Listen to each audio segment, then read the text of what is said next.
Estás en Pro en Cuarentena. Hoy vamos a ver cuadriláteros. En la guía anterior nosotros vimos lo que eran los triángulos. Los triángulos eran los polígonos más simples que podíamos tener, que tenían 3 lados. Hoy vamos a subir de nivel y vamos a ver los cuadriláteros.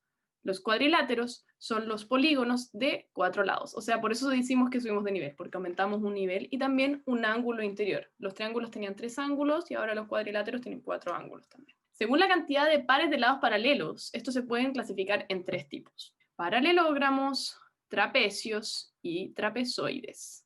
¿Por qué hablamos de pares de lados paralelos? Si vemos que, por ejemplo, voy a dibujar acá uno particular, tenemos un cuadrilátero que cumple con pares de lados paralelos. ¿A qué nos referimos con eso?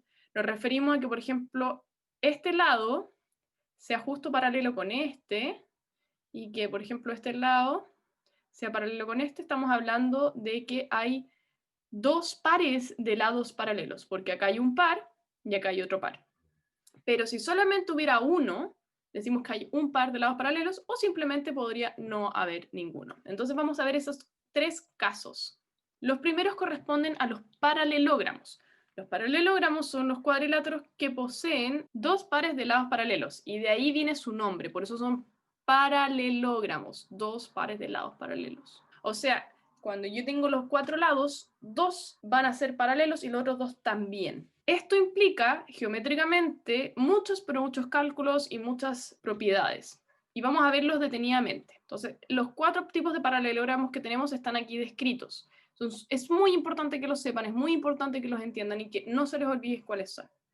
El primero que tenemos aquí es el cuadrado. Yo creo que este es el más conocido de todos y tiene varias particularidades. Primero, los lados miden todos lo mismo y además los ángulos que se forman son de 90 grados. Hay otra particularidad que, por ejemplo, las diagonales, que son estas líneas que yo trazo desde uno de los vértices hacia el otro, que la voy a acá marcar con verde, esta diagonal es perpendicular a la otra diagonal. Por eso vemos que acá hay un cuadradito. Además, las diagonales miden lo mismo, eso también es súper importante. Los ángulos que se generan cuando yo trazo las diagonales también son 45 grados. ¿Por qué? Porque justo estoy haciendo la bisectriz del ángulo. Esos son los cuadrados. En realidad aparecen muchísimo. La diagonal de un cuadrado mide el lado raíz de 2 y eso ya lo vimos en la guía basada cuando estudiamos tríos pitagóricos.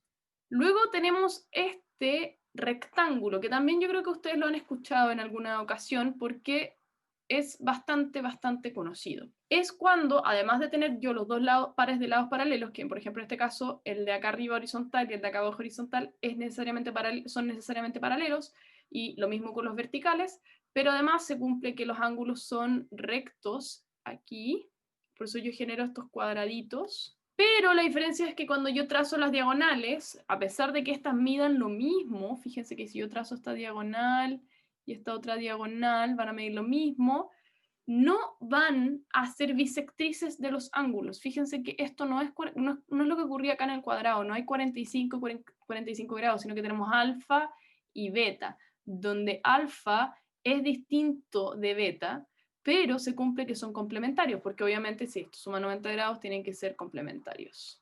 Otra cosa es que se dimidian las bisectrices. ¿Y qué nos referimos con que se dimidian? Es que se encuentran en el punto medio, al igual que ocurría en el cuadrado. Y creo que no hay ninguna otra particularidad, además de que los triángulos que se generan, bueno, eso es importante. Acá se generan 4 triángulos que son congruentes, es decir, que son iguales entre sí. O sea que yo puedo agarrar uno y ponerlo encima del otro. Pero acá no. Acá se generan, por ejemplo, estos 2 triángulos que voy a marcar con unos, y 2 van a ser los triángulos que son diferentes, son claramente diferentes. Sin embargo, son triángulos isósceles, estos con ángulos basales alfa y el otro con ángulos basales beta. El otro súper importante paralelogramo que aparece es el rombo, y acá quiero ser súper enfática. Partir diciendo que el rombo no es un cuadrado girado. No, no lo es. Eso es muy común que la gente lo confunda. Un rombo es una figura también de 4 lados, tiene 2 pares de lados paralelos. ¿Por qué? Porque, por ejemplo, si yo trazo la recta de este lado, siempre va a ser paralela a este que está acá. Lo mismo con los que están arriba. Ahora, la gracia que tienen los rombos es la siguiente. Todos los lados miden lo mismo, al igual que en el caso del cuadrado, pero la diferencia es que los ángulos no son rectos. Acá teníamos un ángulo que era recto, acá no tenemos un ángulo que es recto, acá tenemos un ángulo beta. Y está bien, simplemente es beta, y este es alfa, aquí se nos fue, pero este es alfa y este es beta. ¿Cómo sabemos que son alfas y betas respectivamente? Bueno, por la famosa z. Miren lo siguiente, si yo trazo esta línea acá, vemos que hay pares de lados paralelos, entonces puedo trazar la z, por ende me encuentro que si este es alfa y este es beta. Y esta es la misma z que yo encuentro acá, ¿por qué? Porque dibuja sobre las mismas rectas. Por ende, ocurre lo que siempre hemos estado hablando, lo de las famosas zetas. Ahora, lo que es súper importante es que en los rombos, también, al igual que en el cuadrado, se cumple que las diagonales se intersectan en 90 grados. Lo mismo que ocurría aquí. Sin embargo, las diagonales no miden lo mismo. Eso es súper importante. Podemos ver que esta diagonal que voy a dibujar acá, la vamos a llamar diagonal 1, y esta va a ser la diagonal 2. Son distintas. Diagonal 1 es distinta a diagonal 2. Y esas son todas las propiedades que se me ocurren en este momento. Y reitero, no es un cuadrado girado, un rombo es una figura diferente. ¿Por qué? Porque el ángulo que está aquí no es 90 grados. Otra forma que me gusta pensar los rombos es la siguiente. Es pensar, y voy acá a agarrar el color amarillo, este es un triángulo isósceles y yo le pego el mismo triángulo isósceles abajo. Entonces es como poner juntos dos triángulos isósceles de tal manera que obviamente el ángulo no es de 90 grados, porque en este caso sería un cuadrado, pero en el que este alfa sea distinto de 90 grados. Eso, por ejemplo, es también un rombo.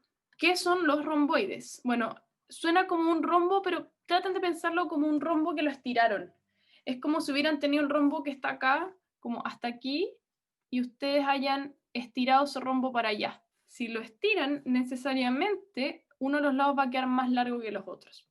Entonces pensemos que este es el romboide, donde los lados, por ejemplo, pueden ser A, estos lados son paralelos, y estos otros son B, miren lo mismo. Y nuevamente hablamos de pares de lados paralelos porque están en las mismas rectas, como ocurría en los otros casos. El romboide creo que es el como más complicado de pensar porque es el menos común de verlo en la realidad. Cumple con la misma idea que los ángulos del rombo, por ejemplo, si este es beta y este es alfa. Bueno, no lo dije, pero esto es súper importante. Por la famosa z tenemos que alfa más beta es igual a 180, que no se les olvide, eso es súper importante. A diferencia como ocurría en este caso, en estos dos casos vamos a tener que la suma de los ángulos que yo dibujé acá son suplementarios. Otra cosa que es súper importante es que las diagonales aquí no son iguales, y eso es súper importante. Bueno, aquí lo voy a dibujar, acá la diagonal 1 es igual a la diagonal 2, no lo dije, diagonal 1 también es igual a la diagonal 2, pero en este caso las diagonales no son iguales, y puede que no sea tan fácil de visualizar en el dibujo, no es evidente, y cuando no es evidente, siempre les recomiendo yo hacer el dibujo nuevamente y exagerarlo. Entonces, si a mí me preguntaran, oye, demuéstrame visualmente que un romboide, sus diagonales no son iguales, yo exagero. Siempre exagero, exagero, exagero y hago un dibujo de este estilo. Entonces tengo mi romboide y yo voy a trazar las diagonales. Las diagonales entonces van a ir de aquí y la otra va a ir desde acá. Claramente, esta que acabo de dibujar, la última, es mucho más larga que esta. Y aquí se demuestra visualmente. O sea, es muy necesario que si es que ustedes no creen en los dibujos que les pongan, los exageren para poder visualizar que efectivamente cumplen con las reglas. Además, aquí trazamos una recta súper importante que va ortogonal hacia abajo. Esta recta le llamamos la altura. Al igual que como vimos los triángulos, los paralelogramos también tienen una altura.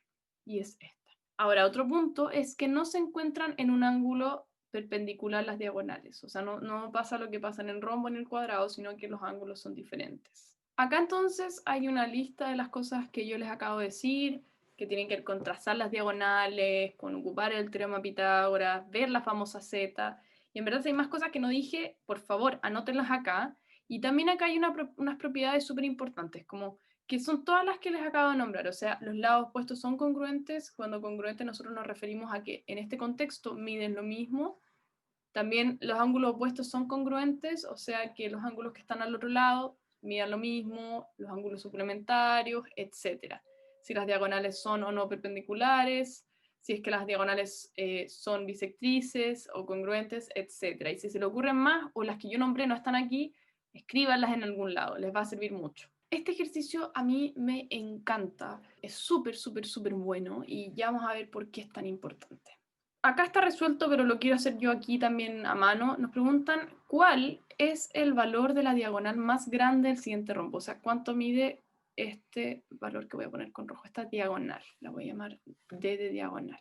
Es súper importante aquí que notemos que es un rombo, por ende los cuatro lados son iguales, los ángulos no son rectos, etc.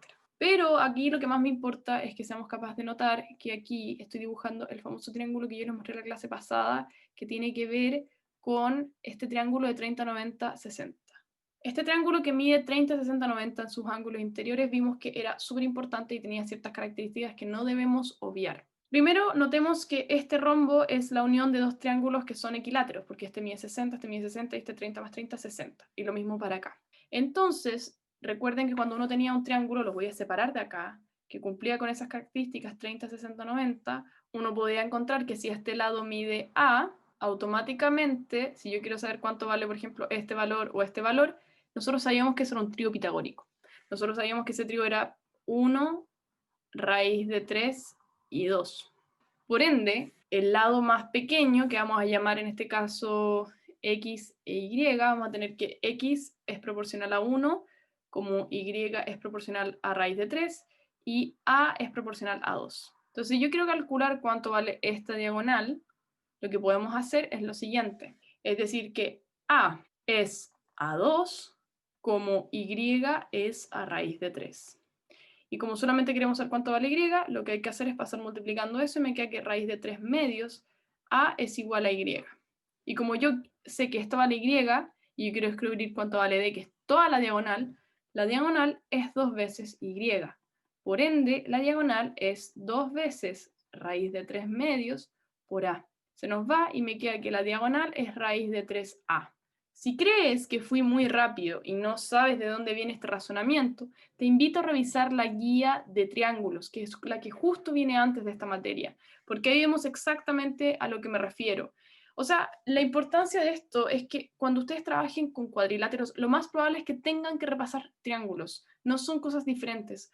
Los cuadriláteros están compuestos por triángulos y en particular los rombos, al tener las diagonales que se encuentran en 90 grados, vamos a tener sí o sí que usar el teorema de Pitágoras. En la siguiente página hay una resolución un poquito más extensiva, no necesariamente igual a la que yo hice, pero llegamos al mismo resultado, a que la diagonal mide raíz de 3 por a. Luego hay un par de ejercicios propuestos que los dejamos para que ustedes los hagan y que consideren al final las mismas ideas que les acabamos de nombrar nosotros.